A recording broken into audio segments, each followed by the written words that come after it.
मैं आपसे ये जानना चाहती हूँ कि धर्म, हर व्यक्ति अलग अलग धर्म को डिफाइन करता है। कोई दान पुण्य को धर्म कहता है, कोई भंडारा करवा रहा है उसे धर्म कहते हैं। तो धर्म का जो एक्चुअल डेफिनेशन है वो मैं जानना चाहती हूँ। बड़ा अच्छा प्रश्न है, क्योंकि ज़्यादातर लोग धर्म को कंफ्यूज करते हैं। पहली बात तो मैं आपको बता दूं, धर्म का रिलीजन से कोई लेना देना नहीं है। रिलीजन शब्द जो अंग्रेजी का है वो धर्म को परिभाषित नहीं करता। अब मैं आपसे प्रश्न करूंगा और आप धर्म का उत्तर बता देंगे धर्म क्या होता है। मैं आपसे अगर पूछूं चीनी का धर्म क्या है? मीठा, बिल्कुल सही। मीठा करना। मिठास जो है वो चीनी का धर्म है। नमक का धर्म क्या है? खारापन। खराब। अग्नि का धर्म क्या है? गर्मी। इससे क्या पता लगा कि धर्म क्या होता है? धर्म उस वस्तु का वो गुण है जो उससे कभी अलग नहीं किया जा सकता। कितना सिंपल डेफिनेशन है धर्म की। ये एक्चुअली धर्म का अर्थ है। लोग कहते हैं, ये भी आता है कि जो धारण किया जाए, जो धारण करने योग्य हो। अब मैं आपसे एक प्रश्न करूं, अग्नि के लिए धारण करने योग्य क्या है? पानी या ईंधन? ईंधन, क्योंकि वो उसके गुणों को क्या करती है? बढ़ाती है, और पानी उनके गुणों को दबाता है। तो धर्म भी आता, जो धारण करोगे वो भी किस लिए होगा? जिससे कि आपका जो गुण है वो निकल के आए। अब प्रश्न ये उठता है कि आपने आग का धर्म की बात कर ली, चीनी की धर्म की बात कर ली, नमक के धर्म की बात कर ली। मनुष्यों का धर्म क्या है ना जी? क्या चीज है कि वो मनुष्यों का धर्म कहलाता है, जो उससे कभी अलग नहीं हो सकता? और उसको कहते हैं सेवा। क्या कहते हैं? सेवा। आप कहोगे ऐसा कैसे? सब लोग क्या सेवा कर रहे हैं? बिजनेसमैन कस्टमर की सेवा कर रहा है, जो सर्विस कर रहा है वो तो सैलरी से बॉस की सेवा कर ही रहा है। नेता भी हैं, वो क्या कहते हैं? मुझे एक सेवा का मौका दो। तो सबके सब, हर व्यक्ति सेवा कर रहा है। सोचता अपने आप को बॉस जरूर है, परंतु हकीकत में कर क्या रहा है? बिजनेसमैन कौन सक्सेसफुल है? जो अपने कस्टमर को सबसे अच्छी तरह सेटिस्फाई करे, वो सबसे सक्सेसफुल है। जो अगर अपने कस्टमर को सेटिस्फाई नहीं कर पाए, सेटिस्फाई का मतलब कस्टमर की आज्ञा की पूर्ति।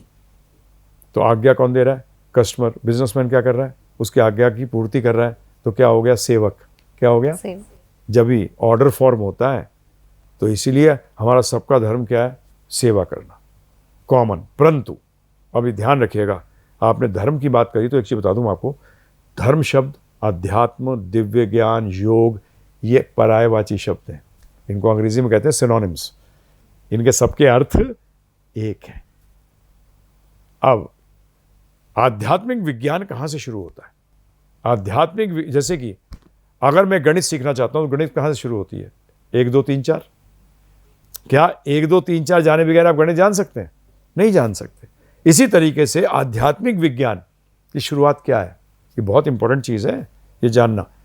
आध्यात्मिक विज्ञान शुरू होता है, मैं शरीर नहीं आत्मा हूं। मैं शरीर नहीं आत्मा हूं। अब जैसे भगवद गीता के अंदर, जो कि आध्यात्म की एक बहुत विशेष पुस्तक है, उसमें भगवान कहते हैं इस शरीर को यंत्र। क्या कहते हैं? यंत्र। अब आप ही बताइए। उदाहरण के तौर पे लेते हैं गाड़ी, एक यंत्र है, उसमें मालिक है जो चलाता है गाड़ी। गाड़ी किसके लिए है? मालिक के लिए या मालिक गाड़ी के लिए? मालिक के लिए गाड़ी है। गाड़ी है। तो अगर हम कहते हैं, जैसे हमारे शास्त्र बताते हैं, जो आध्यात्मिक विज्ञान की पुस्तकें हैं, कि हम शरीर नहीं आत्मा है और शरीर यंत्र है, तो शरीर किसके लिए होना चाहिए? आत्मा के लिए। आत्मा का मतलब जीवन के लिए। परंतु आज उल्टा हो रहा है। आज जीवन किस लिए जी रहे हो आप? शरीर के लिए। और जबकि शरीर का काम है किसके लिए जीना चाहिए? आत्मा के लिए। परंतु जैसे गाड़ी का उदाहरण दिया था, गाड़ी का अपना धर्म है। गाड़ी का धर्म क्या है? कि वो जो व्यक्ति अंदर बैठा है उसको ट्रांसपोर्ट करे एक जगह से दूसरी जगह। इसी तरीके से ड्राइवर का जो ओनर है उसका धर्म अलग है। उसका धर्म क्या है? कि उसको काम करना है, जो जाना है उसको यंत्र का इस्तेमाल करना चाहिए। तो इसी तरीके से धर्म भी 2 पार्ट में आए थे। एक होता है शरीर का धर्म और एक होता है आत्मा का धर्म, अर्थात मैं जो हूं उसका धर्म। तो वो शरीर जो है नाशवान है। क्या है? शरीर नाशवान है, उसका मतलब सेवा चेंज होती रहेगी। जैसे आप जब छोटी थी तो आपकी सेवा कुछ और थी, जब आप बड़ी हुई तो आपकी सेवा चेंज हो गई। लाइफ के अंदर सबकी सेवाएं चेंज होती रहती हैं। कभी कहीं नौकरी करी, कभी कहीं नौकरी करी, कभी आपने बुआ बनी, मासी बनी। हाँ जी, सब सेवाएं चेंज हो रही है कि नहीं हो रही हैं? बिल्कुल। ये चेंज हो रही है शरीर के कारण, परंतु आत्मा को तो बताया गया सनातन है, अर्थात वो थी, है और रहेगी।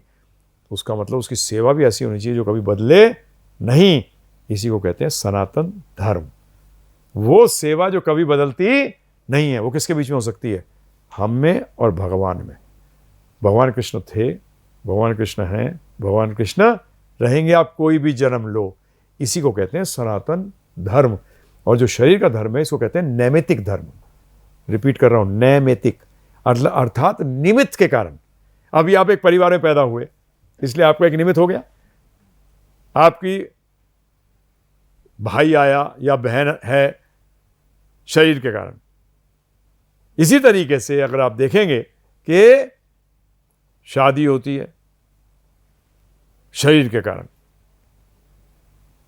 तो ये निमित्त, एक परिवार में पैदा होना, एक योनि में पैदा होना, स्त्री या पुरुष, दोनों की सेवाएं अलग है। किसके कारण?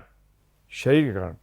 तो ये चेंज होती रहती है, इसलिए कहते हैं इसको नैमित्तिक धर्म। इसको रिलीजन कहते हैं। एक्चुअली अंग्रेजी में जो शब्द रिलीजन है ना, उसको इसको कहते हैं, आध्यात्म को नहीं कहते। सनातन धर्म ये है। किसका किसका धर्म हुआ? आत्मा का धर्म। तो आत्मा का शरीर से कोई लेना देना नहीं है। उसका मतलब हिंदू, मुस्लिम, क्रिश्चियन, सिख, ये सारे के सारे शरीर के धर्म है, आत्मा का धर्म नहीं है। आत्मा का धर्म नहीं है, इसीलिए ये रिलीजन से परे है। सनातन धर्म जो है ये रिलीजन शब्द से परे है। तो ये धर्म शब्द का अर्थ है।